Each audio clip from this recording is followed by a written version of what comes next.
We provide you the platform to turn your dreams into reality.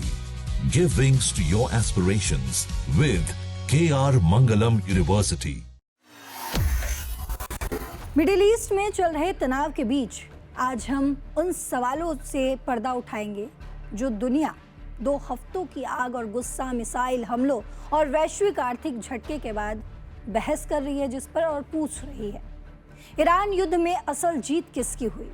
क्या ये Donald Trump थे जो इसे पूरी और मुकम्मल जीत कह रहे हैं, या ये ईरान था जो हमले से बच गया और अब अपनी जीत का जश्न मना रहा है, ऐलान कर रहा है? नमस्कार, आप देख रहे हैं दैनिक जागरण का महायुद्ध कवरेज शो और आज हम इस शो में उन सवालों से पर्दा उठाएंगे जो मध्य पूर्व में हो रहे युद्ध के बीच जीत के गीत गाए जा रहे हैं।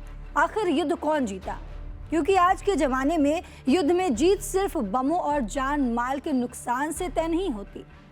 ये 3 मोर्चों पर तय होती है। पहला, मिलिट्री विक्ट्री यानी फौज की कामयाबी। दूसरा, पॉलिटिकल विक्ट्री यानी राजनीतिक अस्तित्व। और तीसरा, नैरेटिव पर कंट्रोल। और आज हम इन तीनों मोर्चों से पर्दा उठाएंगे क्योंकि वॉशिंगटन या तेहरान जितना आपको यकीन दिलाना चाहते हैं उससे कहीं ज्यादा पेचीदा है ये मिलिट्री विक्ट्री, फौज की जीत। तो चलिए सबसे पहले बात करते हैं मिलिट्री विक्ट्री से। आखिर क्या है मिलिट्री विक्ट्री? अगर आप सिर्फ ठोस फौजी पैमानों से देखें तो ऐसा लगता है कि अमेरिका और इजराइल ने ज्यादा बढ़त हासिल की है। Centre for strategic and international studies यानी कि CSIS के मुताबिक, जो वॉशिंगटन के सबसे इज्जतदार डिफेंस थिंक टैंक में से एक है, ईरान की पारंपरिक फौजी क्षमताएं बुरी तरह कमजोर हो गई हैं। बताया जाता है कि उसके मिसाइल हमले लगभग 90% तक कम हो गए। कई मिसाइलें, लॉन्चर, हथियार बनाने की सुविधाएं और कमांड ढांचे तबाह हो गए। CSIS ये भी कहता है कि ईरान की नौसेना को भारी नुकसान उठाना पड़ा है। ये कोई छोटा झटका नहीं है। इसका मतलब है कि युद्ध के मैदान में हवाई ताकत, हमले की क्षमता और साजो सामान की तबाही के मामले में अमेरिका इजराइल पक्ष को बढ़त हासिल हुई है। लेकिन युद्ध कभी भी सिर्फ तबाह हुए साजो सामान के बारे में नहीं होता। अमेरिका का बड़ा मकसद कहीं ज्यादा बड़ा था। अब समझते हैं राजनीतिक जीत। कहा जाता है कि वॉशिंगटन के मकसदों में से एक ये शामिल था ईरान के परमाणु कार्यक्रम को कमजोर बनाना, मिसाइल के खतरों को खत्म करना, प्रॉक्सी नेटवर्क को तोड़ना और कुछ हलकों में यहाँ तक कि सत्ता बदलना भी। और ये यहीं पर कहानी बदल जाती है। ईरान की सत्ता अब भी कायम है, व्यवस्था ढही नहीं है। हालांकि नेतृत्व का ढांचा आयतुल्ला अली खामनेई समेत कई लोगों की हत्याओं के बाद हिल जरूर गया है, लेकिन गिरा नहीं है। इसका मतलब है कि अमेरिका का सबसे बड़ा मकसद साफ तौर पर हासिल नहीं हुआ। CSIS भी ये साफ करता है। रिपोर्ट कहती है कि युद्ध के मैदान में मिली विस्तार असली है, लेकिन वे बड़े राजनीतिक मकसदों से पीछे रह जाती है। अब ईरान के स्कोर बोर्ड की तरफ देखते हैं तो क्या तेहरान को फौजी तौर पर हार मिली? तो जवाब आता है हाँ, बहुत बुरी तरीके से। लेकिन क्या उसे रणनीतिक तौर पर भी हार मिली है? तो जवाब आता है नहीं। ईरान की मुख्य रणनीति कभी भी अमेरिका को किसी पारंपरिक युद्ध में हराना था ही नहीं। ऐसा करना मुमकिन भी नहीं है। उसका असली मकसद कुछ और ही था। असली मकसद था बचे रहना, मार झेलना, वॉशिंगटन के लिए लागत बढ़ाना और युद्ध की राजनीतिक रफ्तार से ज़्यादा समय तक टिके रहना। और इस मोर्चे पर ईरान अधूरा सफलता का दावा कर सकता है। अब आपका सवाल होगा कि क्यों? क्योंकि भारी बमबारी के बाद भी तेहरान अमेरिका और उसके सहयोगियों पर भारी लागत डालने में कामयाब रहा।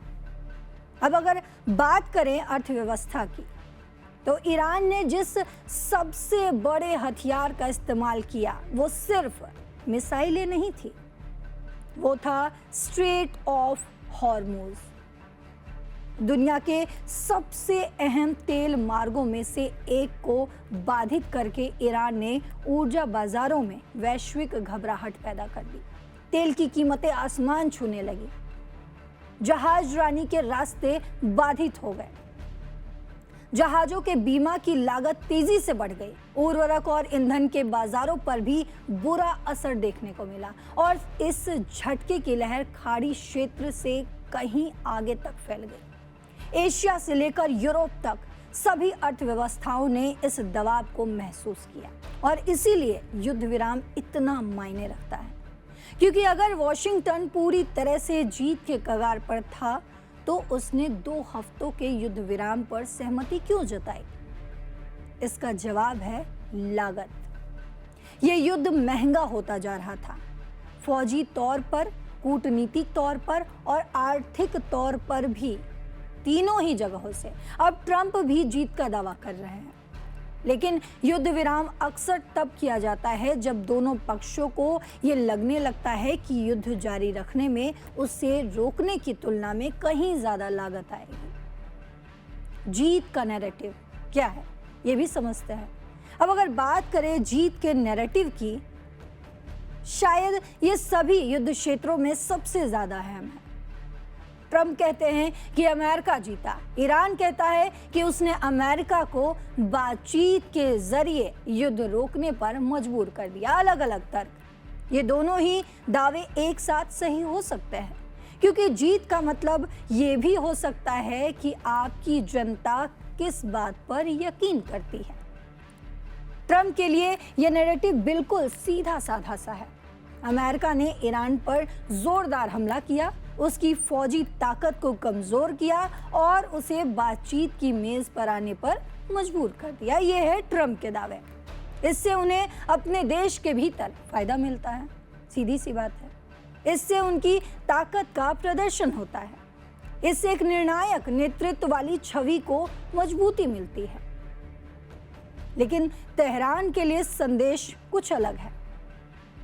सत्ता बची रहे, देश का ढांचा ढहे नहीं, ईरान के पास अभी भी परमाणु सौदेबाजी की ताकत बरकरार है और सबसे अहम बात यह है कि उसने हार नहीं मानी। ये भी अपने आप में जीत का ही एक नैरेटिव है, खास तौर पर घरेलू दर्शकों के लिए। तो राजनीतिक तौर पर किसे सबसे ज्यादा फायदा हुआ, ये भी समझना बेहद जरूरी हो जाता है। कम समय के लिए अगर समझे तो ट्रंप को इसका बड़ा फायदा मिला है। मिसाइल ठिकाने तबाह हो गए, सीज फायर का ऐलान हो गया, बाजार स्थिर हो गए हैं, जीत का सार्वजनिक ऐलान हो गया। लेकिन लंबे समय के लिए अगर देखें तो ईरान शायद अब भी अपनी मुख्य रणनीतिक संपत्तियों को बचा कर रख पाया। उसका शासन, उसकी वैचारिक मशीनरी और उसकी मोल भाव करने की ताकत। अगर नेतृत्व बना रहता है और परमाणु बातचीत फिर से शुरू होती है, जिसमें यूरेनियम संवर्धन का मुद्दा अब भी बातचीत के दायरे में हो, तो तेहरान ये दावा कर सकता है कि उसने तूफान का सामना किया और बातचीत करने के लिए बचा रहा। अब इस युद्ध को समझने का सही तरीका ये है। फौज की ताकत की तौर पर अगर देखें तो अमेरिका इजराइल पक्ष ने युद्ध के मैदान जीत लिए, इसमें कोई शक नहीं है। ईरान की सैन्य ताकत को काफी नुकसान पहुंचा है, इसमें भी कोई शक नहीं है। अगर रणनीतिक तौर पर देखा जाए तो अभी तक कोई निर्णायक विजेता सामने नहीं आया है, शासन बना हुआ है।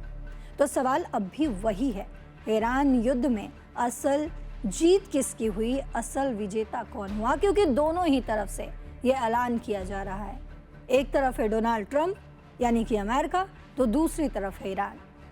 दोनों ही ये दावे कर रहे हैं। ईरान में तो जश्न भी मनाया जा रहा है। ईरान ने अमेरिका को बातचीत की मेज पर ला दिया, ईरान ने अमेरिका को मजबूर कर दिया। तो वहीं डोनाल्ड ट्रंप ये कह रहे हैं कि ईरान रुक गया अमेरिका के डर से, डोनाल्ड ट्रंप के डर से।